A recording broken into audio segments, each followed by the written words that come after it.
Hi everybody, my name is Spammals and welcome to Titanic World, a feature where we're going to showcase games where you can play as Titanic. Without any more stalling, let's begin! So welcome to the episode everybody. Today's game is Ship Sim 2008 and today's Titanic is an official release from their website. It's a free download, comes with its own installer, so it's dead easy to get going. Let's take a look around. Okay, so first impressions, the ship looks really clean, it looks really pleasing to the eye. It's whispering, explore me. So about the game, this is Ship Sim 2008 and it's the second game in the series to feature the Titanic. The first version was in 2006 and that featured a semi-explorable Titanic, but this version opened up more areas to have a goosey around and it looks really good. I mean, look at it, it's like we're on the Titanic! The game was originally developed by a company called Lighthouse Entertainment or something like that, but it's been recently taken over by V-Step, and the most recent release is called Ship Sim Extremes. However, for some reason or another, it does not feature the Titanic, so this is the last version of the game that does have the Titanic. Okay, well that's enough about the company, let's have a look at the ship, and the very first thing that jumps out at me is the expansion joint. It's really neat that they've captured this detail. It doesn't just go across the deck, it also goes up the deck house. Look at that there. So the black bit is rubber that would have kept it waterproof, and there would have been a brass strip either side of it. So they're missing the brass, but good on them for including such a minor detail. I say minor, it's a major detail really, but for a ship's model, they could have easily gotten away without having it. Stepping onto the bridge and it looks absolutely glorious. Okay, well the wheelhouse is very empty and sparing, and sadly we can't enter any. If there's a closed door, we can't open it. It's the whole for the Titanic conundrum again. Wow, that's a cool shot. That wasn't intentional. Okay, so looking at details on the bridge, it is missing some details, but what it does have looks nice. I mean, it does have this kind of pastel effects to a lot of the surfaces, but look past that, it looks nice. And I like that they include the storm shields, and they've even got little peggy poos holding them in place. So if there was a super bad storm, they could take these out and cover the windows up. And the bridge wing, let's see, does it overhang? Oh, it does not! They lose a brownie point! One of the original differences between Olympic and Titanic was that Olympic's bridge wing was flush with the hull of the ship. This is bad because it means you can't just step out and look down the side of the ship. Whereas on Titanic it did protrude outwards, so you could look back on the ship. Always a nice view. Always a nice view. I mean, wow, that's like screenshot worthy. Boop! Hey, you even actually step up onto this little platform here to get a good old view. Okay, so continuing our adventure down the boat deck, let's see what we can see. Okay, so first things first, the lifeboats. Yes, they are rather low resolution, but this is 2008. That's 8 years old at the time of recording. This is 2016. It is also missing the plaques, the White Star flag, the ship's name, and other plackiness. But yeah, good start. I mean, I like the davits most of all. And the benches look quite pleasing too, and the windows look pleasing as well. I like how they actually bump out. They're not just a static graphic like this one here. Okay, we're coming up on the grand staircase, and the first major error jumps out at me. That there's a missing window right about there. It's like a bit of an elephant in that room. But we can't go inside, so we'll cut them a break. And all the doors seem to be copy and paste. But whatever. Oh, but I do like this. Although crude, I'm a fan of the light because it has that half shield on it, because at night time they don't want any light pollution at all, so they can really see out into the darkness. So that's going to illuminate the deck, but that shield's going to try to prevent any light going forwards of that, which is kind of a neat little detail to keep. I mean, going forwards, there's going to be loads of historical inaccuracies, and I'm not going to point them out because we'll be here a long time, and quite frankly, I'm not that good enough to point out every single mistake. There's another expansion joint right there. Boom! What I will say is I think it's done a fantastic job of capturing the feel of the ship. It's retained enough of the core pieces to really give you that impression that you're on board the ship. We can't climb up this. That's disappointing. I would quite like to go up to the top of the compass tower and have a look around. Hey, are the whistles missing? Oh, we seem to have whistles missing from the funnels as well. No! So this right here is the cover for the aft grand staircase dome. Be underneath there. Sadly, we can't see anything. It's just black windows. It's really pleasing to walk around the decks, especially in weather like this. Now, while we haven't been able to enter the ship thus far, there are some minor sections we can, like the second class staircase. Now, it's very crude indeed.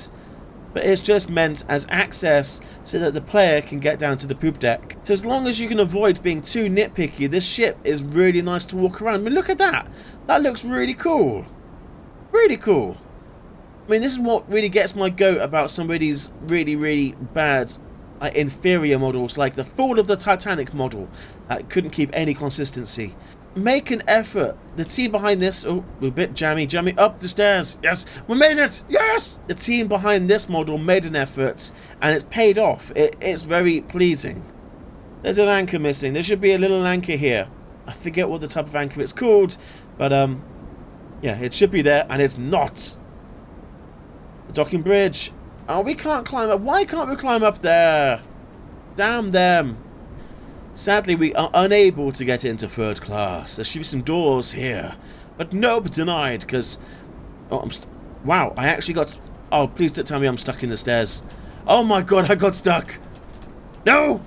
No! Yeah, I totally had to restart the game there. I actually got totally wedged inside this staircase, so do be careful.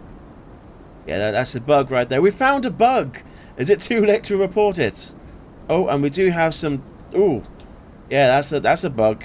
So all I was trying to say is behind that wall, that's where you got the third class stairs going down and up. And you should have some general rooms back here. Okay, so that's it for B deck, sadly. Let's get back up. Okay, my method of access is because we can't go inside the ship is this stairwell just here. Hello, A deck! Wow, I mean... Okay, it's missing things. There should be like a box under here, some hydraulic-y cable-y bits. But even still, that's cool! I just love the visuals. I just love looking around and just, yeah! That's it. I'm simple and easy to please. Unless it's full of the tattoo. I'm easy to please. Palm court and veranda caps are looking a bit empty and undecorated. And the other side... Oh, wait. Veranda Cafe and Palm Court service, tea, coffee and cocoa. Opening shortly. Just after the decorators have been in, I guess. Okay, so we've kind of recreated the famous pose where you got the little child playing with his toy. It's a spinning top thing. Yeah. Okay, so that's kind of it for the A deck. We've had... Oh, we're bouncing. We've had a jolly up and down here. Oh, we've got something... Oh, we have a bit of a dead end here. Oh no, what's this about? Okay, we've had a jolly up and down here. Let's have... Excuse you? There's a random column here. Weird. We're going to go explore the bow. I was telling you about visuals. I mean, wow. Pleasing on the eye. I like saying that. I mean, I think it's more descriptive of what I'm actually trying to get across to you. Like, if I say something's nice or that's great, it might be misinterpreted to me like, oh, that's exactly how it should be, or that's perfect. Pleasing on the eye simply means what I'm seeing, it looks nice, it looks attractive. It not quite attractive, but you know, oh, whatever. We're going to sneak up to the bow, and we're going to do what everybody does when they're on a boat, and they think they're so pissing clever. I can't bring myself to do it. Sorry. So the auxiliary anchor, the center anchor, this is still in position on the wreck to this day, strapped down. These sides would be able to open up, and this crane here was to swing this bad boy around. And then we can't see it, maybe later we can see it. There should be a hawser or a hole right there, that way you can thread a chain through, and it can be used as an anchor. I think we're about done of walking around the ship. But it's one of those things, you can walk around this for hours. I'm trying to keep this as quickly as I can. But this isn't where this ends. Oh no, in addition to walking around the ship, we can also orbit it. Got this whole sky cam thing going on here. So there you go, there's the model we've been walking around. I even like that it has the correct wireless cables. The rigging is actually quite good.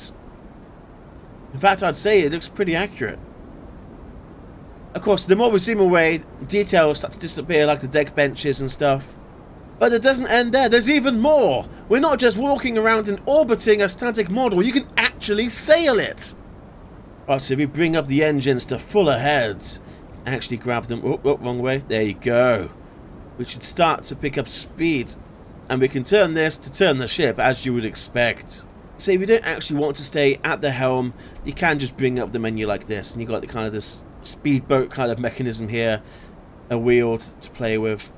Whee! Okay, so I'm going to wrap this video up right about here because I think we've done kind of everything we set out to do in this video. So pros and cons. Pros, it's a free model, although you have to buy the core game to play it. It's very pleasing on the eye, that word again.